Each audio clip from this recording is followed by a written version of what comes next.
Thanks for staying tuned. I'm Stanford Howard with the Tuesday, August 6th edition of the Hgp Sportscast. We begin by telling you the Jordanian Sports Academy is continuing to develop minds on and off the field with a sporting clinic at the GFC. More in this report. The Jordanian Sports Academy, which has been around a little over 2 years, has now set its eyes on Guyana for the first time for a sporting clinic, which caters for children between the ages of 5 and 16. This is currently being held at the Georgetown Football Club and will run from July 29th to August 25th from 9 a.m. to 1 p.m., with participants being able to learn the games of chess and football, with the aim of decentralizing from the city. According to Managing Secretary Bibi Khan, the club was birthed after founder Mr. Raul Jardine, who is Trinidadian, visited Guyana some time back and realized that students had a lot of idle time during the August holidays. He saw that there were a lot of underutilized grounds as well, and his motive is to basically add values to people's lives and transform kids. So he's thinking that sport is a great tool to do that.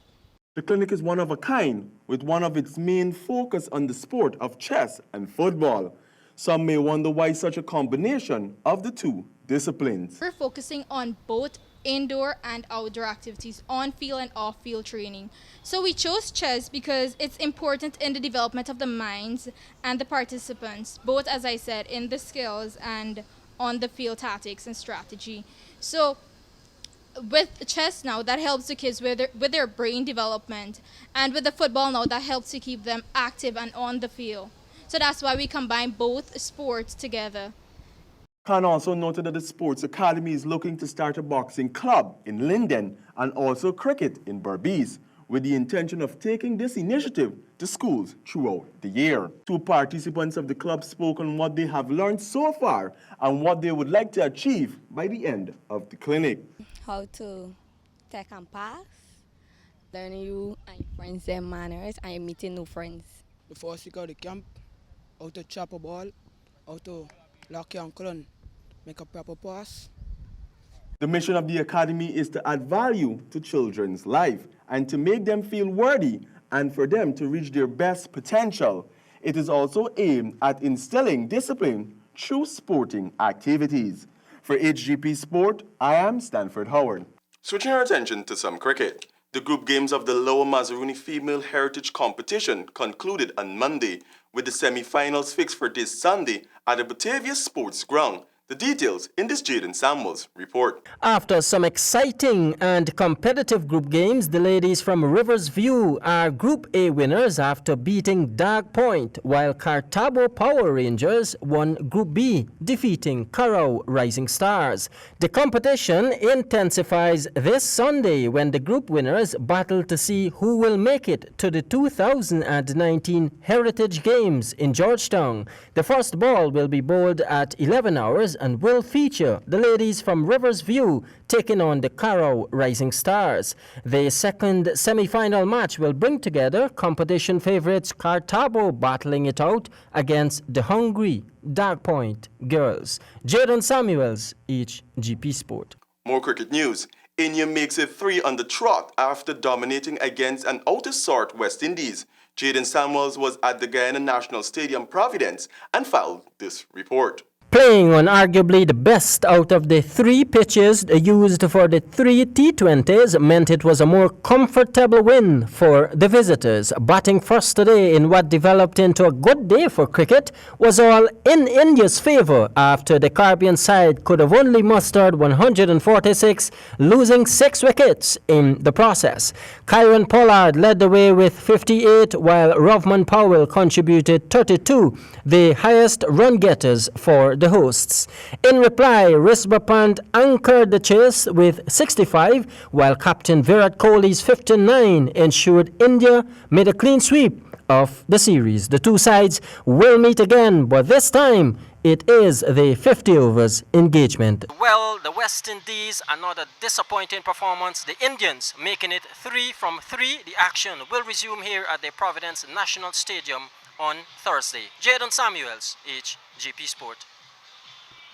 We now switch our attention to some football. Guyana's representation at the 2019 CONCACAF Under-15 Championships continued with a 5-1 win for the locals, playing the Bahamas. Jaden Samuels reports. Guyana's under-15 footballers currently on duty at this year's CONCACAF Championship after losing their opening game against Nicaragua returned and displayed dominance from the first whistle, resulting in a 5-1 drubbing for the Bahamians. Anton Vasconcelos opened Guyana's account in the 7th minute, but just after, Jordan Wilson equalized for Bahamas, making it 1-1. In the 8th minute. The equalization kept alive the fierce contest, but Guyana made another headway, making it 2 goals in the 20th minute, thanks to Brandon Solomon. As if this was not enough, the Bahamians sunk deeper into trouble when Colin Henricks scored Guyana's 3rd goal in the 42nd minute, and with the locals tasting victory, scored 2 more to seal Guyana's first victory in the championships. Kevin Mullin scored Guyana's 4th goal via penalty, and it was Daniel Lowe making sure another penalty was not misdirected, making it 5 for the Guyanese. Jaden Samuels, Hgp Sport. Now to Panam. Another downing moment for Team Guyana at the Pan American Games as table tennis superstar Chelsea Edgell went down in a closely fought battle in the round of 32. More in this report. 22-year-old Chelsea Edgell, table tennis phenom, played a well and hard-fought battle when she took on challenger Paula Medine of Colombia. The match lasted for 4 sets. Medine, who is ranked much higher than the former Caribbean Under-21 champion, won her best in 7 clash, 4-0, in the clash against the 2011 Pan Am Games bronze medalist team. The first set was won 11-8, before the 30-year-old Medine fought hard to win 13-11, 11-9, and 13-11. Medine, who is the highest-ranked Colombian player at the Games at 111, has moved into the next round of the knockout competition. After the matchup, the 22-year-old said that she is disappointed and she knows that she played her best and that she left it all on the table. Being close and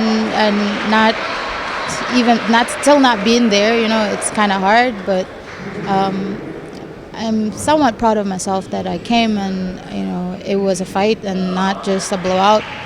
And, you know, the better player won today. So back to the drawing board, and, you know, next year is going to be better. For Hgp Sport, I am Stanford Howard. And finally, in archery, Guyana Beverage Inc.'s partner with Archery Guyana to sponsor water products for the sports discipline. Samuel Gillis has more. Hydration was the talk of the morning at the archery press conference at the National Gymnasium, Mandela Avenue. Secretary General of Archery Guyana, Vidushi Prasad, noted that for archery and any sport overall, hydration is very important. In this regard, she expressed pleasure at the fact that Archery Guyana will be entering into a partnership with Guyana Beverages Inc. Brand manager of Guyana Beverages Inc., Mr. Raymond Govinda, indicated that archery is one of the sport disciplines his company wanted to get involved with and support over the years, and that he was happy to make this collaboration. Gratitude is being expressed to General Manager Mr. Samuel Arjun and the management of the Guyana Beverages Inc. for focusing on sports development and for seeking to make Oasis the official water of Archery Guyana. Mr. Govinda ended the presentation ceremony with a powerful charge. He said, "Support brands that support sports." For Hgp Sport, I am Samuel Gillis. Thank you, Samuel. And that's all we have for this edition of the Hgp Sportscast. But do remember, never say never, because limits like fears are often just an illusion. I do bid you farewell. Until next time, over to you, Colwyn.